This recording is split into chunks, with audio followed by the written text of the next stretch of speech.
So last week we have done hypothalamus, and this week we will continue with the limbic system. Hypothalamus is basically related to vegetative functions and some endocrine functions of the body, also the autonomic functions. While the limbic system is purely related with the behavior control of our body, like pleasure, like reward, like punishment, like anger, like memory.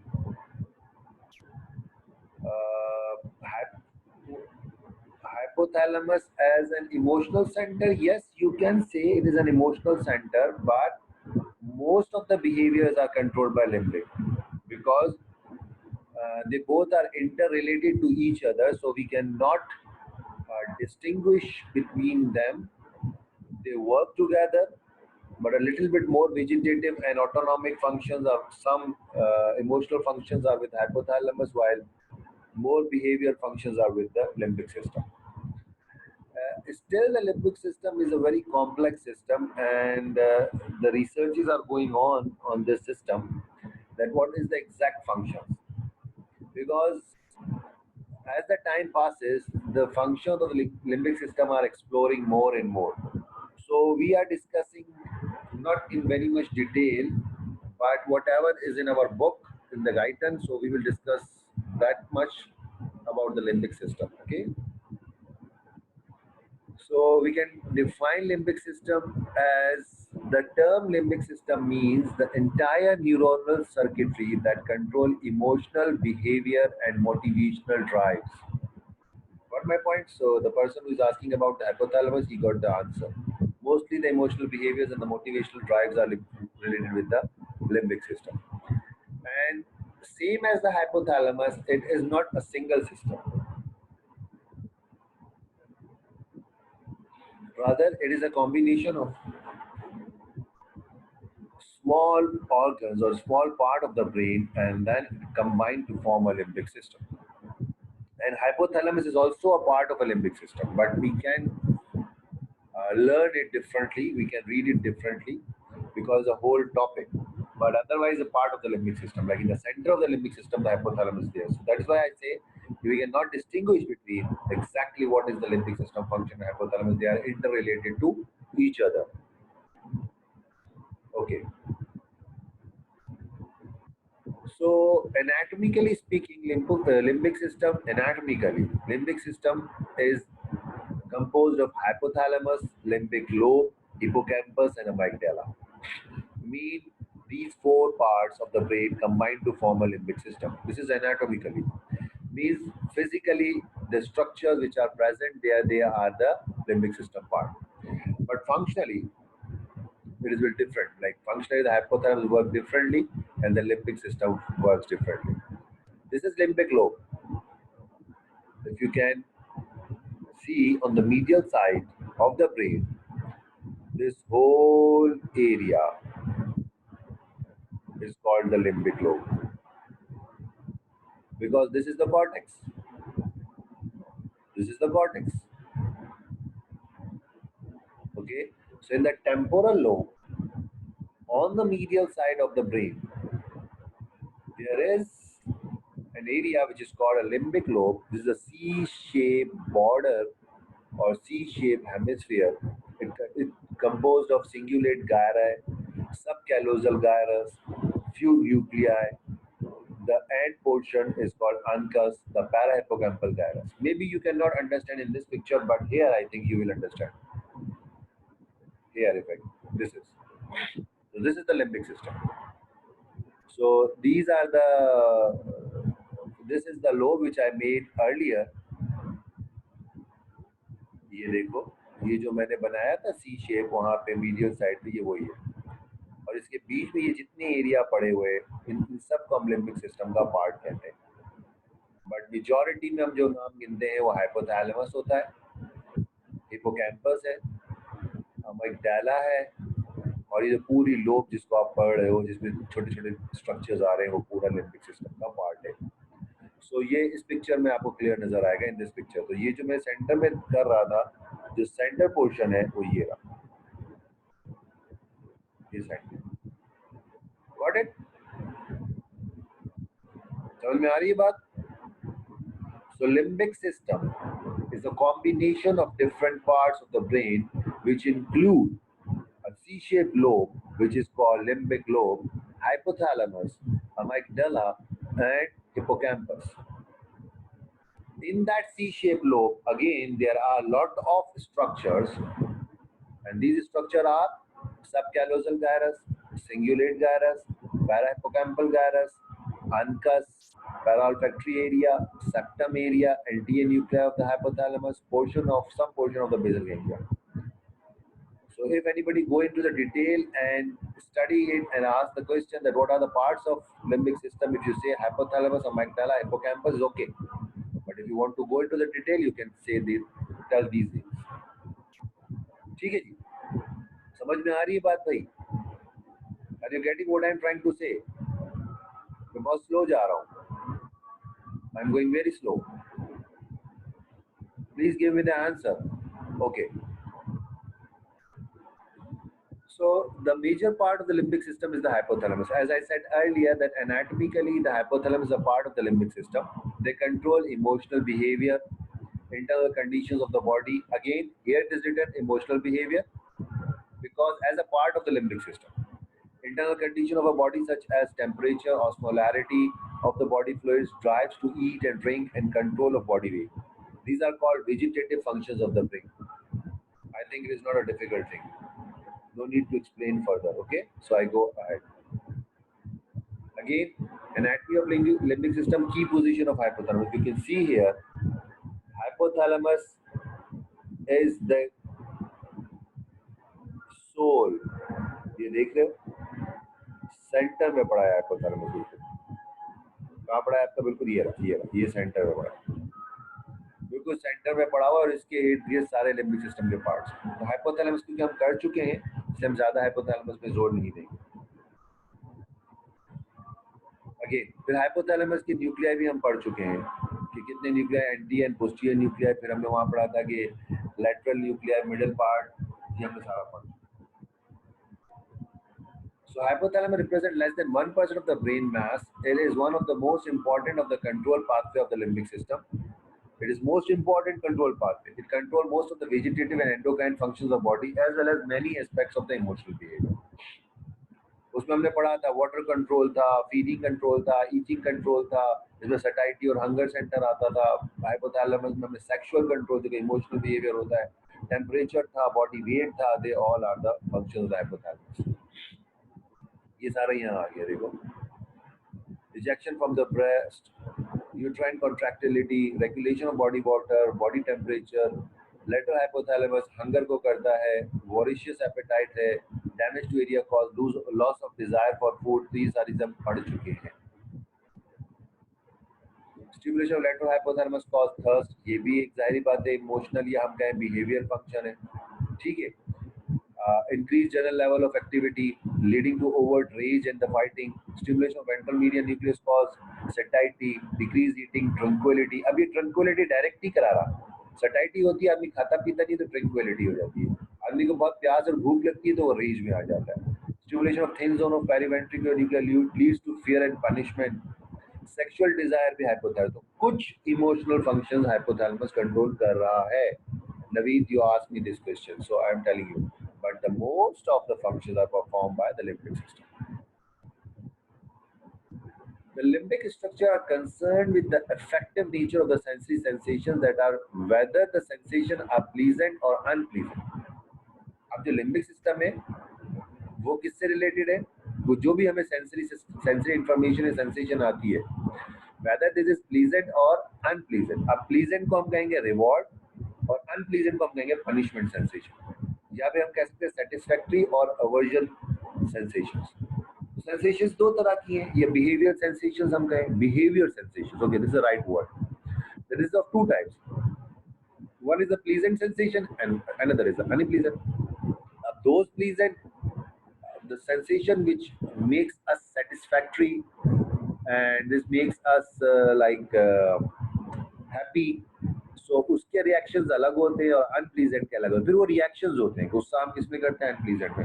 हम लड़ते किस में? Unpleasant में। हम punishment में लड़ते हैं, गुस्सा करते हैं, रेज है, एंगर है, जो भी है। और प्लीजेंट में हमारे सारे क्वाइट, काम, प्लेसिड, टेमनेस, जो हम सुकून में आ जाते हैं, क्वाइट हो जाते हैं, हैप्पी हो जाते हैं, ये सारे किस में आते हैं? प्लीजेंट। इनके नाम दे दिए, रिवॉर्ड और पनिशमेंट, सेटिस्फैक्शन और aversion. Okay, is it okay?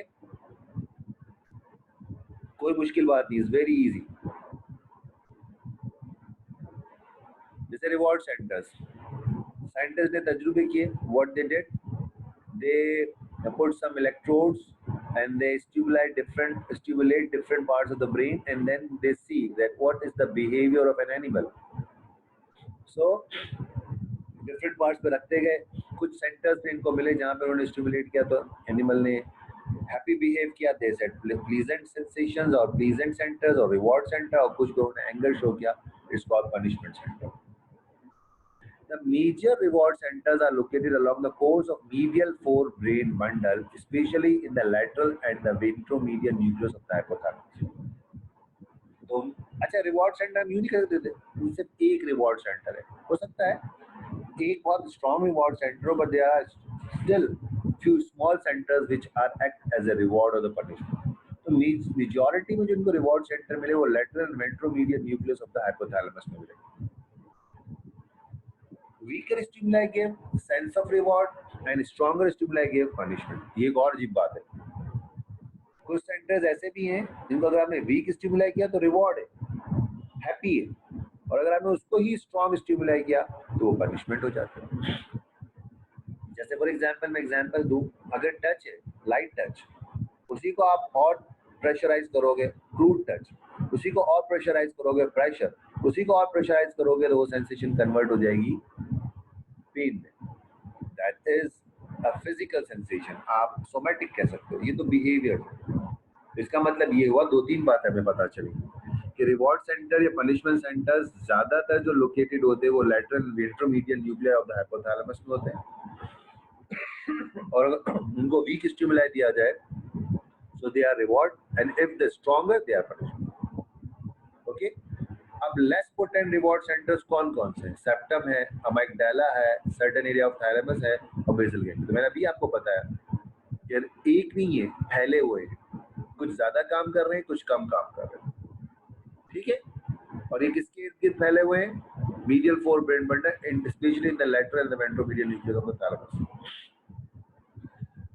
Stimulation of these areas gives sense of reward when offered the choice of eating some delicate, delectable food। तो इस रिसर्च की गई, कुछ खाने वाने दिए गए और वो कहा गया, तो देखा तो जानवर जो है वो हैप्पी हो गए, और फिर देखा गया तो उनके इन एरिया में साइंटिस्ट को बहुत अच्छी न्यूरोनल एक्टिविटी मिली, जब जो जो जो आपके एनिमल्स थे वो हैप्पी थे, तो उन्होंने देखा septum, amygdala, thalamus and basal ganglia में न्यूरोनल एक्टिविटी अच्छी मिल रही थी जब वो हैप्पी थे। Most potent area have been found in the central gray area surrounding the adequate of sylvius, जो mesencephalon के अंदर बीच में जो duct होती है। Less potent punishment area are found in the amygdala and hippocampus। Again, stimulation in these areas cause the animal to show sign of displeasure, fear, terror, pain, and even sickness। Anything difficult? कोई चीज मुश्किल?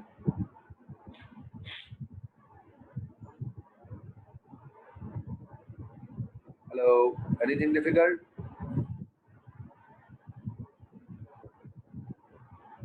आवाज आ रही है मेरी बच्चों? No sir, okay. अच्छा, मैं जल्दी से क्विकली रिकॉल करता हूँ, जल्दी से जवाब दो। रिवॉर्ड सेंटर कहाँ पे है?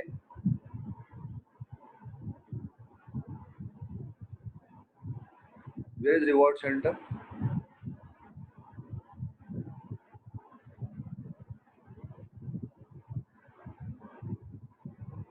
Where is reward center?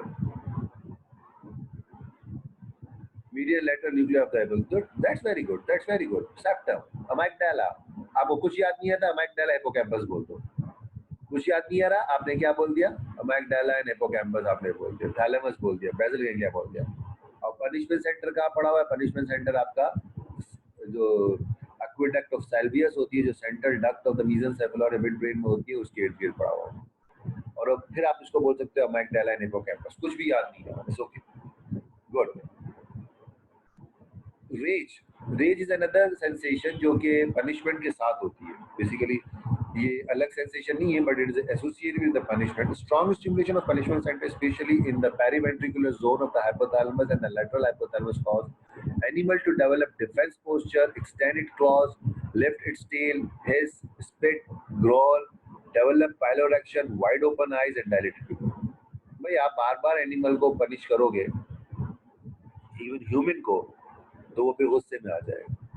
अच्छा, दो होते हैं पनिशमेंट के, दो रिएक्शंस हो सकते हैं, या तो वो गुस्से में आ जाएगा या वो टीम हो जाएगा। Originally tameness is the opposition of the punishment, is the rage, opposition of the rage. But कभी कभी ऐसा होता है कि अगर आप किसी को बहुत ज्यादा दबाते हो, या तो वो गुस्से में आके फट पड़ता है या उसको हैबिचुएट हो जाता है, उसको इग्नोर करता है। मगर मोस्टली क्या होता है, स्ट्रॉन्ग स्टिमुलेशन करोगे पनिशमेंट की तो फिर एनिमल क्या हो जाता है, रेज में आ जाता है। और जब वो रेज में आता है, एनिमल्स के अंदर क्या साइन एंड सिम्टम्स होते हैं, develop a defence posture, extend its claws, left its tail, hiss, spit, growl, develop piloerection। और placidity और teamness क्या है, exactly opposite emotional behavior occur when the reward centers are stimulated। अब आप reward centre को stimulate कर रहे हो, बहुत अच्छे तरीके बार बार कर रहे हो, तो क्या हो रहा है उसमें, वो धीमा हो रहा है, he is placid, he is tame. हम बोलते हैं ये तो बहुत टेम आदमी है, बहुत मासूम आदमी है ना, प्लेसिड आदमी, बहुत क्वाइट एंड काम आदमी है, ठीक है।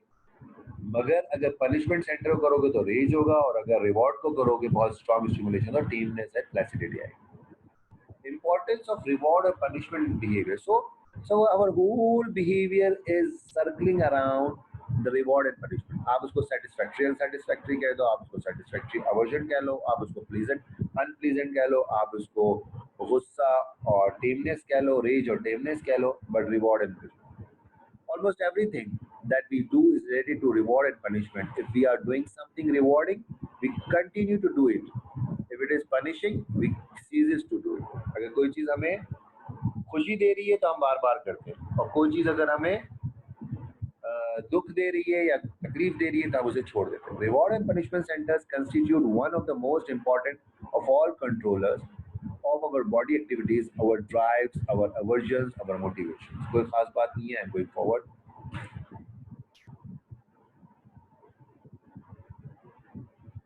If the sensory, this is important thing. If sensory experience does not elicit sense of either reward or punishment, repetition of stimulus over and over leads to almost complete extinction of the cerebral cortical response।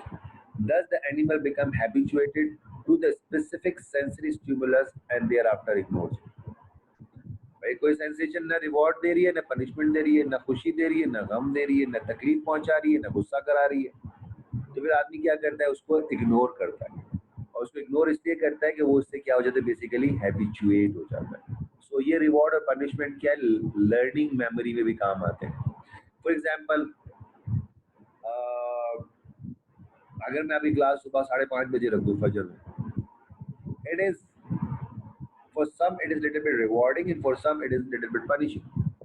ये तो मैं खैर example शायद सही coat नहीं कर रहा। सो उसमें उनका रिवॉर्ड सेंटर स्टिमुलेट होगा और कुछ का पनिशमेंट होगा, और उसमें कुछ ऐसे भी हो जिनको कोई खास फर्क ही नहीं पड़ता, सोते रह जाए, ना रिवॉर्ड है ना पनिशमेंट है, तो वो हैबिचुएट हो गए।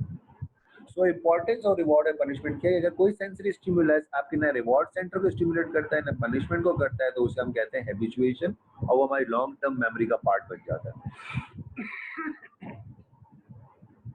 अगर but if the stimulus does cause either reward or punishment, the cerebral cortical response becomes progressively more and more intense during repeated stimulation, and the response is said to be reinforced।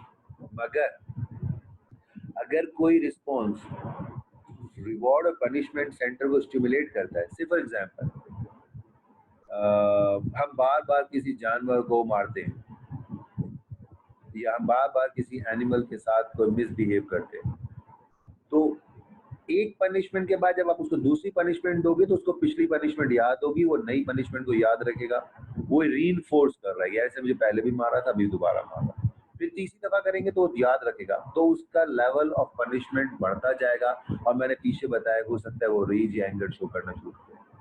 इसी एक दफा खुशी हुई, हमने दोबारा वही खुशी दी, आप एक दफा पोजीशन लेके आए मैट्रिक में, बहुत खुश हुए, आप इंटर में पोजीशन लेके आए, और ज्यादा खुश है। अब आपने उस पोजीशन को मेंटेन करने के लिए फर्स्ट ईयर मेडिकल में पोजीशन लाने की कोशिश की, सेकंड ईयर मेडिकल में पोजीशन लाने की कोशिश की, so that is again a reinforcement. सो अगर कोई स्टिमुलेशन आपको ना रिवॉर्ड करती है ना पनिशमेंट करती है, that is called habituation and you ignore it. And if some stimulation gives you punishment or the reward and it is repeated, it is called reinforcement. Got it? बात समझ में आई मेरी? So these are the terms: reward, punishment, satisfaction, aversion, pleasant, unpleasant, reinforcement, habituation, rage. ये सारी terms याद रखनी है. These are the terms which you have to remember. समझ में आ रहा है बेटा?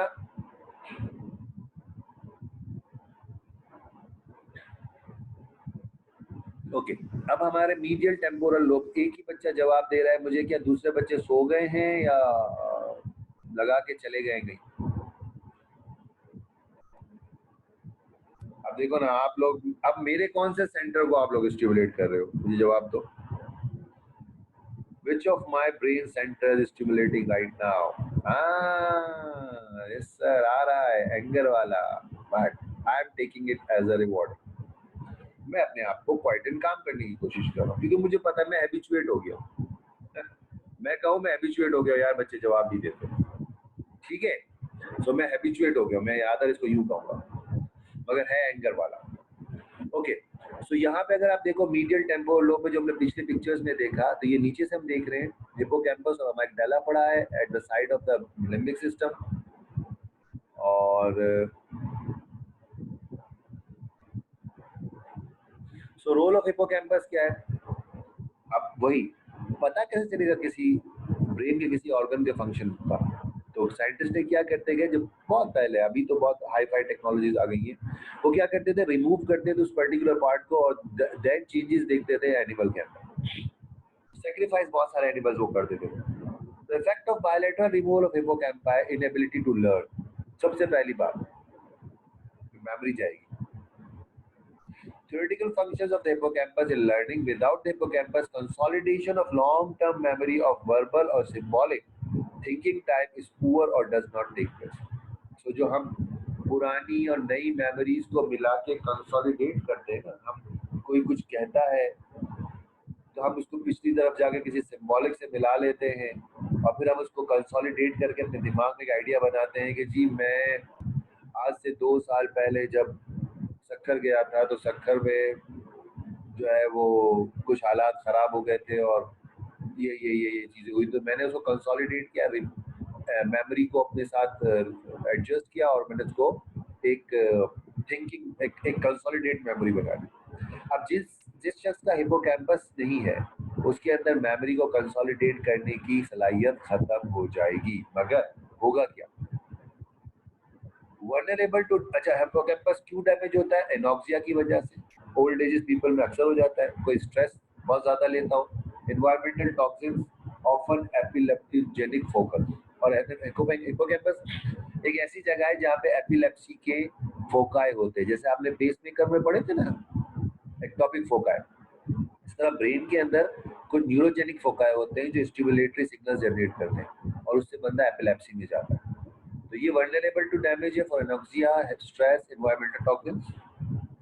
अच्छा अब आपका कंपास नहीं होगा तो क्या होगा, मैंने अभी बताया, unable to lay down new declarative memories, मगर पुरानी याद रहेगी, old memories intact, no change in intellect, वो बंदा होशियार होगा मगर नई बातें याद नहीं रखेगा, no problem with the procedural memory. अच्छा कोई चीज उसको आप प्रोसीजर करके दिखा दो, स्किलफुल करा दो, जैसे आप उसको कहोगे यार ऐसा करो, यहाँ से निकलो गेम से, old age people forget is daily use, yes very good, तो आप क्या कहोगे कि जी आप गम्बर्ड गेम से निकलो, सीधे हाथ पे मुड़ो, सीधे हाथ पे मुड़ने के बाद जो है वो स्ट्रेट जाओ, स्ट्रेट जाके आप हाईवे क्रॉस करो, हाईवे क्रॉस करके स्ट्रेट जाओ, तो वो गम्बर्ड का बाजार आ जाएगा।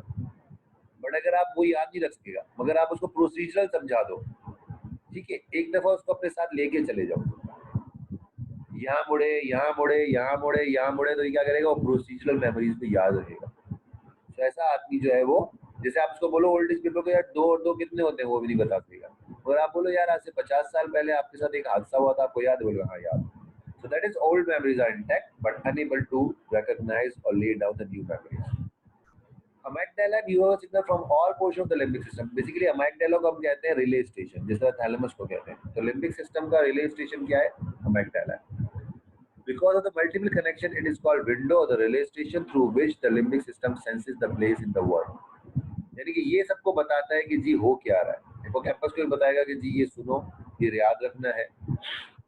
हाइपोथैलेमस को भी बताएगा कि जी आपको ये फंक्शंस परफॉर्म करने हैं। Relay centre is highly process sensory input. जाहिर बात है रिले है तो सारे सेंसरी इनपुट यहाँ आते हैं। Wide spread output to the cortex, और ये कॉर्टेक्स को बताता है, हिप्पोकैम्पस को बताता है कि मेरे पास ये सेंसेशंस आई हैं, हाइपोथैलेमस को बताता है, ब्रेन स्टेम को बताता है। Responsible for learning and maintenance of link between stimulus and the emotional value. यानी कि अब कोई भी सेंसरी स्टिमुलेशन आएगी, वो जो है before going to the cortex और other area it passes through the amygdala, so ये लिंक है between the stimulus and the emotional value. Stimulation इसकी बहुत ज़्यादा तेज स्टिमुलेशन अगर करोगे तो फियर एंड एंजाइटी होती है, और इसमें क्लूवर बूसी सिंड्रोम हो जाता है। इसको डीजावू सिंड्रोम्स बोलते हैं, क्लूवर बूसी सिंड्रोम कहलाता है। अब मैं दोबारा बताऊं, अमेग्डाला क्या है? Is a relay station, is a connection. अगर इसका लीजन हो जाए तो क्या हो जाएगा? Fear and anxiety. और क्या हो, क्योंकि आपके सेंसेशंस जितनी भी प्लेजर या अनप्लेजर की सेंसेशंस जाएंगी नहीं ब्रेन में, और अगर जाएंगी भी तो कॉम्प्लेक्स हो जाएंगी। पर्सन को पता नहीं चलेगा कि मैं उस पर खुश हूँ, कि उस पर नाराज हूँ, उस पर गुस्सा करूँ, कि उस पर प्यार करूँ। तो फियर एंड एंजाइटी की सिचुएशन होगी, जिसे हम कहते हैं क्लूवर बूसी सिंड्रोम। वो आगे आता है, ये रहा, ये रहा। Kluwer Bucy syndrome is a neuropsychiatric disorder due to lesion affecting bilateral temporal lobe, especially hippocampus and amygdala. अब द क्लिनिकल फीचर्स क्या हो जाएंगे? हाइपर ओरलिटी हो जाएगी, हाइपर मेटामॉर्फोसिस हो जाएगी, excessive alert, attentiveness to visual stimuli with the tendency to touch every such stimuli. यानी कि क्या करेगा बंदा? एक्स्ट्रा अलर्ट हो जाएगा, कंफ्यूज सा हो जाएगा, इसको मैं वर्ड बोलूँ। हाइपर सेक्सुअलिटी, बुलिमिया ज्यादा खाएगा, प्लेसिडिटी, कूल काम लगेगा आपको, विजुअल इग्नोसिया, कभी कभी बहुत सारी चीजें देख के समझ नहीं सकेगा, और एमनीजिया, भूल जाएगा। इसको मैं सिंपल यूं बताऊं, फ्लैसिड हो जाएगा, फ्लैट इफेक्ट, कोई इफेक्ट शो नहीं करेगा, मेरा confuse, fearless, inappropriate social and sexual behaviour, hyper oral and overly curious, वही एंग्जियस टाइप सिचुएशन है, ओवरली क्या हुआ क्या हुआ क्या हुआ। Amygdala learning and memory of emotional significance of the stimulus, क्योंकि अमाइग्डाला बेसिकली क्या करता है? लर्निंग करवाने में मदद करता है, मेमोरी को कंटेन करने में हमारी हेल्प करता है। तो हिपोकैम्पस का मेन पार्ट क्या है? Learning and declarative memory, memory of for facts, event, faces, places, आप जो याद रखते हो। Learning and memory of the emotional significance of the stimulus. ठीक है,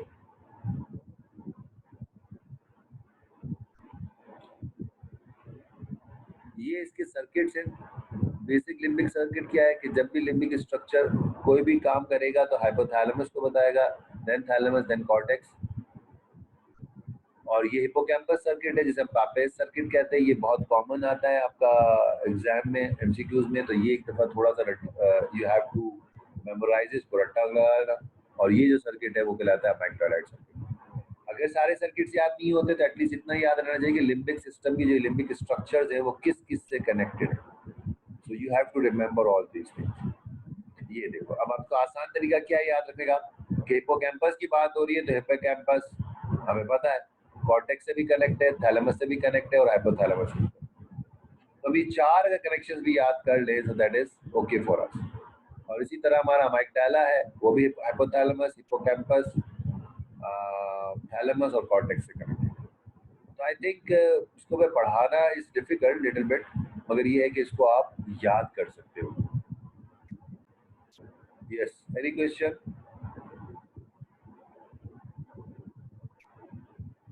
no? Okay, so thank you very much. मैं आई एंड दिस लेक्चर।